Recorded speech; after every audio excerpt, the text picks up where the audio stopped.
Excited to host this session. We're going to be talking about a journey of Dunelm and GitLab, a journey of shifting left with security and achieving DevSecOps success together. So my name is Gabriel Shapinkov. I'm a customer success manager at GitLab. I work with enterprise clients across many industries, and I help them with their DevSecOps journey. Often it happens that journey is related to shifting left. So this is what we're here to share with you about. Just a little bit about myself. I'm based out of Dublin. In my spare time, I do love sports and theater, and recently I've taken up presenting as a hobby. So let's see how that works out. And you're going to tell me after this session is over. Today I have my partner, my friend, my client, Chintan Parmar. So he's going to be sharing a lot about Dunelm's shifting left story, what worked, what were the challenges. So very exciting to hear from you. And over to you to introduce yourself. Cool, thanks, Rick. So hey, I'm Chintan Parmar. I'm principal platform engineer at Dunelm. I've been at Dunelm for about 3.5 years. My job is to look after Open's cloud, and myself and the team providing enablement capability to the rest of the tech teams. So what is there to know about me? In my spare time, I like to cycle. Over the last few years, I've done the Prudential ride on 46 and the 100 miles as well.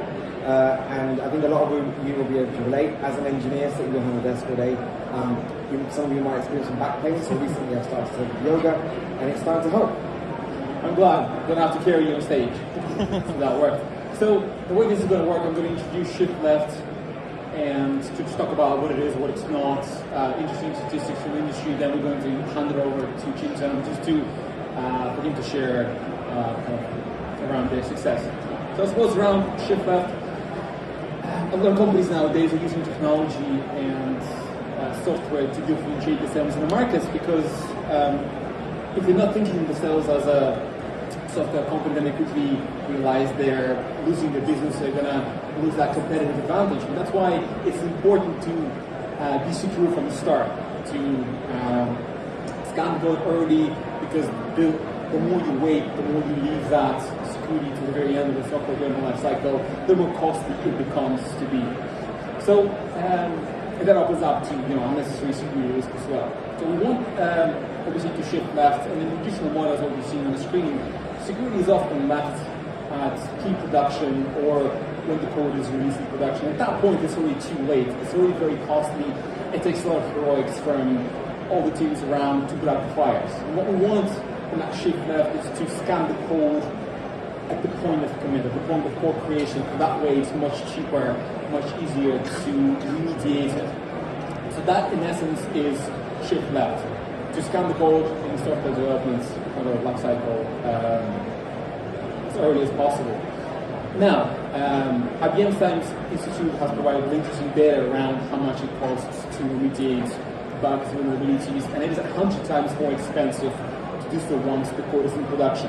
What does it tell us? It's much cheaper to shift security left and do it at the design, implementation, testing, because in testing it's 15 times more so, implementation 6.5. It's also interesting to look at the data if there was something around time wasted when that happens as well. We actually weren't able to find anything. Now that we understand a little bit about what shift left is, I just wanted to talk about what it's not. And I guess whatever gets developers out of their productive zone, out of them working efficiently, does not help with the shift left philosophy.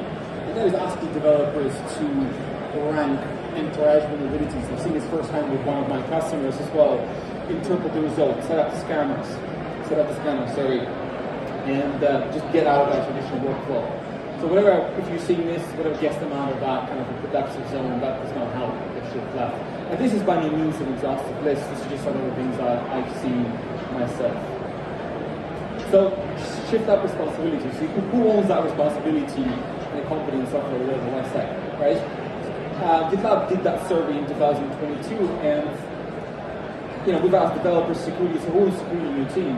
And developers said, hey, 50% of us, we own security. And then operations said it's 48% of us that we believe we own security. But I only agree with a security that said it's everyone's responsibility. As an example, I personally think it's my responsibility at GitLab not to give them phishing emails, but at the same time, the security team at GitLab needs to teach me how to do it, and also secure my laptop when if I do, because that happens. I'm not proud to admit it, but that does happen. I was very sleepy that day. So now, the shift left flow. This is a zoomed version of recommended GitLab flow in the software development life cycle. What we're interested here in that code commit, during that part, the CI pipeline runs, and during that process, you would want a set of security testing capabilities to be running in your pipeline. SaaS, DAST, all of the process, all those security scanner that you have, doesn't matter. You have them open source, you have other enterprise solutions out there. And what we would want is we want to give the feedback to the developer as soon as possible. We do not want to wait for 3 months. That's what we're seeing a lot out there. When the feedback is provided to the developer, then they have to switch context, they don't remember what it is they worked on. But we need to provide them that same day, hopefully, not 3 months before. And then, as hopefully there's one platform, there's lesser tools because it's very difficult to shift security left, but there's a lot of tools. And what I'm seeing a lot out there is security is done in a spreadsheet. It's taken from one place, passed on to the other, and it's very difficult to know who did what and where. When asking my clients, you know, if anything happened, who acted on it, right? It's very good response to that. No, we don't know. So scanners need to be automated. Developers don't have to think when and what when to run. And the security team, as what you're seeing there on the left-hand side, security team needs to be involved. They need to be a part of it. They need to be a part of the solution. They cannot fit outside of that process. So comprehensive scanning solution. What you're seeing over here is just a list of what this GitLab offers, but that is by no means an exhaustive list. SaaS, DAS, container scanning, license compliance, what have you. So the point here is being, you need to have a comprehensive list of scanning solutions in an automated way being run at every commit by developer. And they don't have to think when to run them, and you don't have to interpret the results. And I think at the heart of it, we would want the vulnerability management. So this is a place where everyone can look at the vulnerabilities, triage them, and resolve them. It needs to be transparent. There needs to be one platform for this to do that. Like I said, very difficult to do security if it's all spread out somewhere in 10 tools. So, shift left movement. Every year, GitLab does a survey. It's quite interesting, and we're asking security teams to comment whether they're embracing shift left mentality or they're still thinking about it. So this number is increasing, and 50% of security team members have said we're either embracing it, already embrace it, or embracing it this year. And 43% are thinking about doing it when prepared for that future. So I think the shift left movement has already started. It's not a new term, it's not a new thing. It's been out there for quite a while. So if you want to scan the code and take a look at the survey, it's quite interesting to see the data yourself. But as well as the benefits, right? When you shift left, it's not only technology, it's a cultural shift, it's a process shift. There's a lot that goes in there. I'm going to hear from Cinta in a moment. But I think once you accomplish it, you'll be able to scan all the code. You'll be able to scan it often. It should be seamless for developers because there'll be lesser tools. You'll be collaboratively working with dev, security, and operations on the same page. And as a result of that, you're going to have simpler governance policies. And what we heard from another client of ours, UBS, the auditors are very happy because if it's one place, it's very auditable, very trackable, and visible. So I think that's all I wanted to cover, just to set the scene, to kind of describe what ShiftLeft is, what it's not. And now I want to give it over to Cinta to share your story. Please. Thanks, Greg.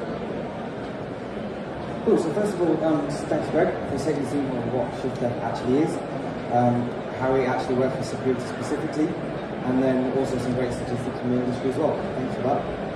So first of all, I just wanted to set the scene of who Dunelm are. So Dunelm are a home furnishing retailer. We have about 179 stores across the UK, and our Dunelm.com e-commerce platform. About 4 years ago, we embarked the journey to go from a monolithic architecture to re-platform to a serverless architecture, and this is just a quick preview of what our website looks like today. So I just wanted to set out what our mission statement was first for our re-platform. When we went from monolithic to serverless, we want to rewrite and re-platform the e-commerce platform using serverless technologies, using a microservice architecture. It sounds simple, right? But it isn't. There's quite a lot of organizational change that happens under the hood. There's quite a lot of shift in terms of what technologies we're using, but also, most importantly, there's a shift in how we use those technologies as well.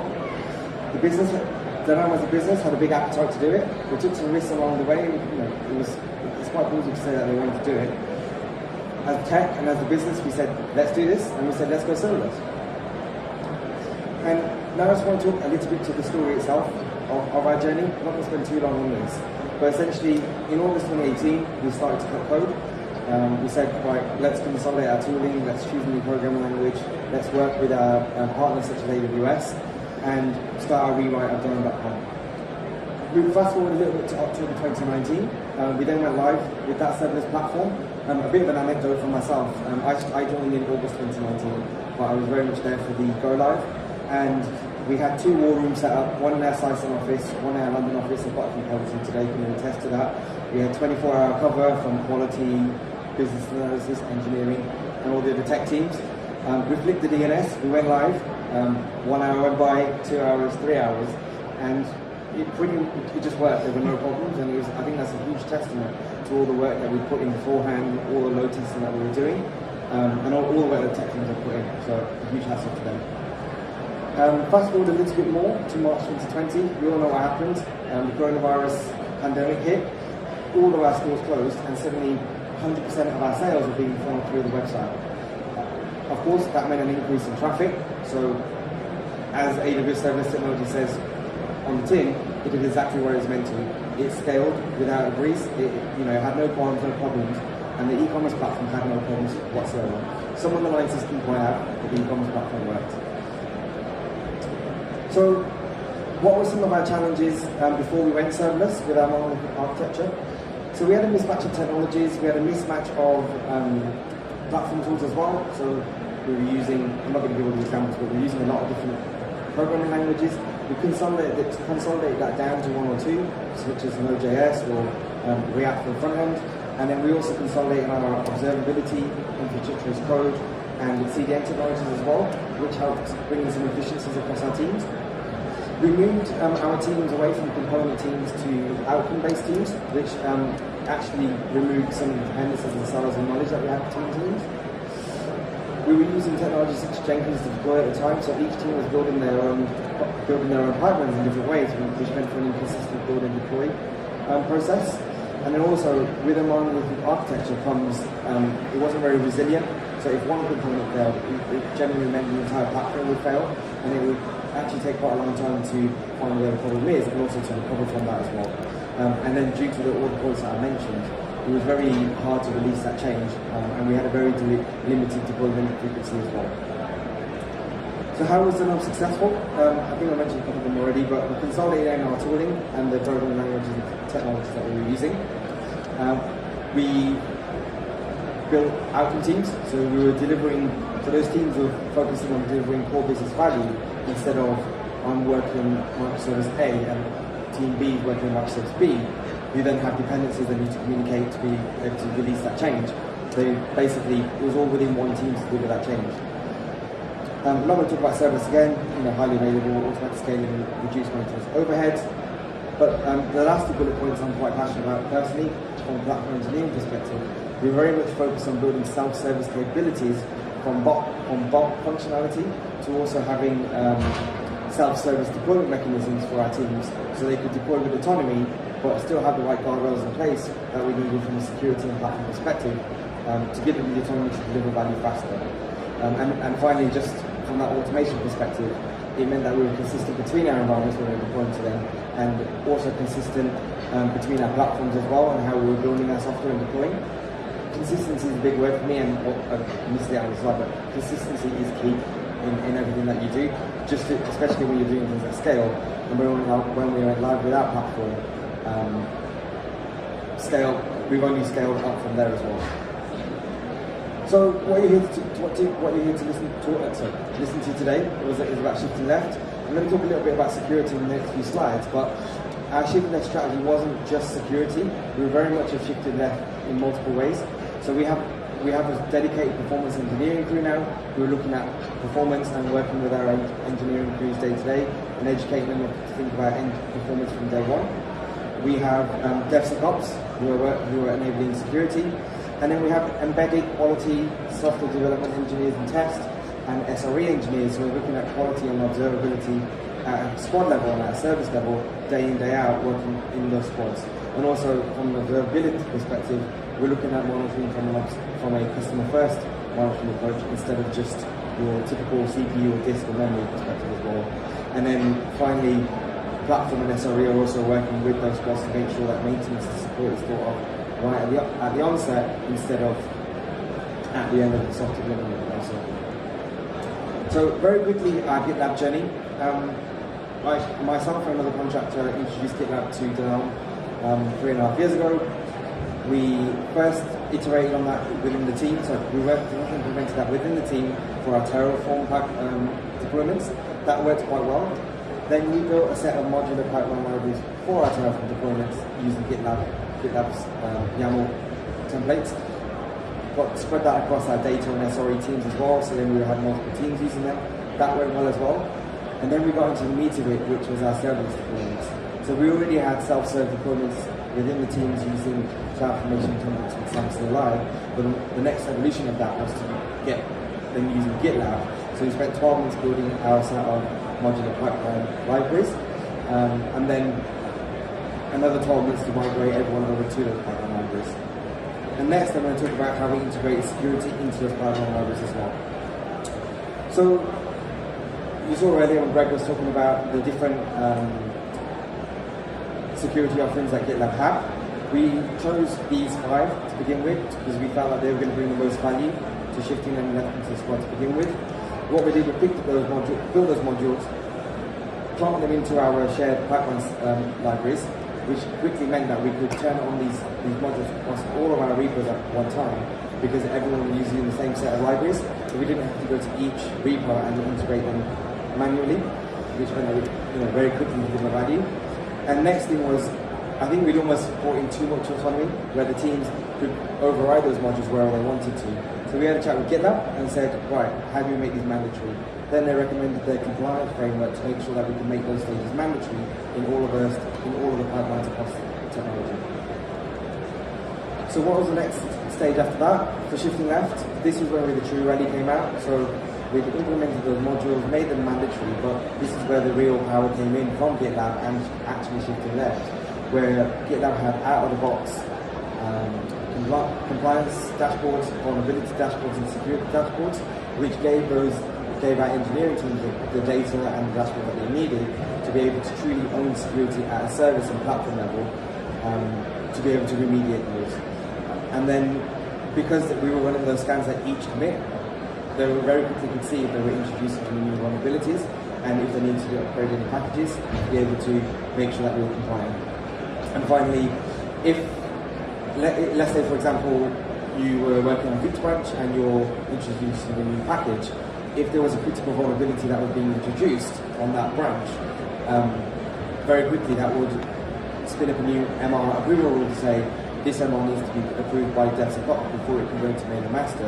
It means that they can't go into production without that proof of DevSecOps. So we've got the autonomy, but we've also got the guardrails needed by DevSecOps to ensure that we can stop any critical vulnerabilities going in. So next, just a few more things that we did outside of GitLab. We started to do rapid risk assessments for new features and new services going live, which meant that we were involved a lot earlier in the software development lifecycle. DevSecOps, again, they were involved very much at design stage of our new services and new features. And we have technical design reviews, and we have all of DevSecOps in there as well. Next thing is that we started a security champions initiative, and that's very much still in its infancy, but it means that we've got stewards that are thinking about security all the way across tech, because security is everyone's responsibility. And finally, this is something that we're doing this week, a new initiative, the Secure Code Warrior initiative, where essentially it's a bit of a hackathon style, where developers are given a challenge and they're looking to see how they can secure that code that we're trying this week. So finally, just to summarize, going back to Greg's slide, you've heard us talk about what shift left is, we did it for security, Dunelm have done it, but we're very much, Dunelm is a success story of how we have shifted security left. We are scanning code, all code every time. It's a seamless experience for developers because platform DevSecOps have integrated that into the pipeline modules. We're using a single platform, the DevSecOps platform, which is GitLab, to be able to do that. Developers' requirements are taken into account. You've got security, DevSecOps, and ops from the platform perspective involved in that process all the way. You've got simple governance policies that are written out of the box from GitLab, but we've added our own spin on top of them as well. And finally, our compliance officers are happy as well because we're thinking about security all the way across the software development lifecycle, and our internal infosec are also got visibility of that as well. So thank you very much for listening to us today. I'm going to open up the floor to, I've got about 5 minutes for questions. If you don't get anything in here, come and have a chat with us outside, or feel free to catch on LinkedIn. Thanks a lot. Yeah, thank you everyone. Thank you everyone.